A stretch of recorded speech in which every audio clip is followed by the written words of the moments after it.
sa okwaje wo yere back na o ma o yere back wo abraboma eya de me hu say wo ye be ma wo ni munyansa oba bese wo abraboma be wie o say amone amoako etima woni nda ho na enye me nsam na America eya nkasa ye papa eye Kumchacha ensam na meken ni nyina ne say nanu ya de ye twemu ya nkasa ye hu dia ye bra eye funny face o ye wo be fame wo social media yiso eye mu psychiatric hospital okoda ye ndro started so onum Ghana phone nsam ye be keka ye nyina ade fa no we nya oba bia engina nechi embondie no wo ba bia one ne wo ho ma ye friend Vanessa na abran nsam ne started say koso Vanessa e dani nechi ede ma ya nkasa ye bra eye funny face eye chemu odani nechi ede ma no e ma chemu se ne nyame adom ne ho ato na bra ne ho to no oba no ignorant interview oni yankasa ye bra ye kwakumenu eye aggressive show ni so no abra interview no course no ka se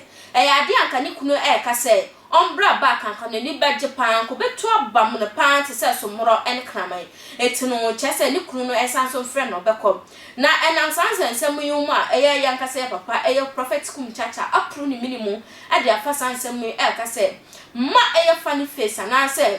chimu enje sa asemu yi entumu da mo nko ne yere enchen biom no ba ne ba ya do ba be se ne life na bra nsam no ne nkomo twetwe ne nkoso no say na Kumchacha e kan mo onje da bi wonje no wo ba wan hwe yi ade funny face be kom no e be ye we sa trepo or fopo da bi a won say ye ka bibi say first fool is not a fool. But the second fool is not a fool. But the third fool is a big fool. Capital F. Fool. Kwasiye bibi enti aso bebro. Oba me na wote. A me na wonam. Na me na wokoba. Na enam so mama ko bebe problem bebremu. Ama actually kura ekowie ne sebe facha me asalam ama actually ekowie ne prison kaso prosifo as bo funny face adenifa enam sane ma we nyina so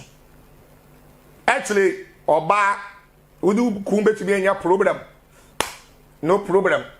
what bad the whole radio station kasia TV station akase now what big disgrace be ma won na tie now big disgrace di wie na be ma ya fa yawdie ni amane mu na enne ewurade adoma je funny face na ewurade de nsaka funny face that Ghana for office wo me yi nipa biem that Ghana for office sabe wo be wu mpo na nyame agye no amene funny face ade ne ho an now koya obaya na di problem na ma funny face ho now koya wayale no want me entra na ho wa moa no wayale no kura na wo disgrace ne mo na de ne ho ato no asen ya ben ti e mali bi pa ba bi ya ben it was sen ba no wa be pra no wa be mani broken heart what the na be fa yawdie ni amaneyem me osofu Kumchacha me say me ma funny face in jige na so kra yes no obi a we so fa make us Bible see yan fanche and say bi awale sam na say tokwa bibi asia any kwase kwa funny face ni chana kwasa so no ko wona won kwana mbese miensa sade na ya mo kana we sofo na won fanche no ya mo nkanchire nyame say wato bronsam furu heaven ode ne beto fom wa on san fura bronsam mra heaven no fanche no why ya woni pa bi owo ofri wo brabo ma e mane ma ba bi ya wo bi but o pa woni ne nyaka good morning good afternoon obi akwa ne ba bi wan se nyankopon to bronsam me bi sa question asem osof Kumchacha me bi sa ne tie ne wonyame to bronsam ode ne firi soro a wode ne ba to fom wa wan se nyame ama ne kwan ma bronsam akwa heaven bi o se bi bi si da le bi sun se mada me da ase eti ye woni pa bi o wi ase a wo chen bronsam babi a wo no ofiri wa kwan mu jano eti ofiri se funny face baby mama no ofiri funny face abrabo abo funny face na mu ana ka no wa efe e mu ana ka wo wani jem emu anaka wa kama wa start na adwuma a wo ye ya problem ya na girl di man ama fa funny face tirim won say ade bi abofra ni broken heart asede be no masa say chiwa day 1 day 2 day 3 ena to da bi a etumi broken heart etumi chi obi mo nante free kaso abakra every secret kwa amasa man no but wonye cancerous won we be cancer wadwe no ene won we betumi ni wadi nkoma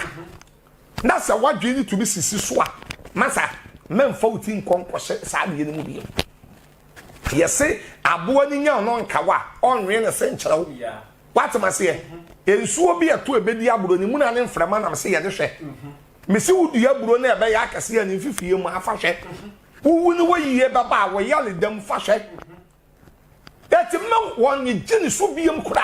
ebusuafo yakotie nsam ibu eba ema ya akase hu se Kumchacha ka se okwasia ne to hwɛ yenti asum premier anam prince yet utia so ba ko pe no ka age hye no ano hwe no wankwa nkotia so bebre nya sapa dia do ade be ye onu be nu hu eti ye bra eye chemu oma nanim dam ho no mo pa na mo nko de biara da se okwa akwaje ne yere ne back mo nka se nkwala ni nti na onim na so mo oba ne ba se ne bia na oba ne ba be ma na ewuduru ama na ewu eti oma nanim da won hwe de oba no ne busuafo e de je na oya wo ne ama na bia oma ne femu just emotional stress otumi kom na Ghana fo mpo de enim po se ontumi survive na ho nkwane ba wetumi survive na we free mo fi pan dia saba we nya ba bia ne bobra nti mo onje ne de biara da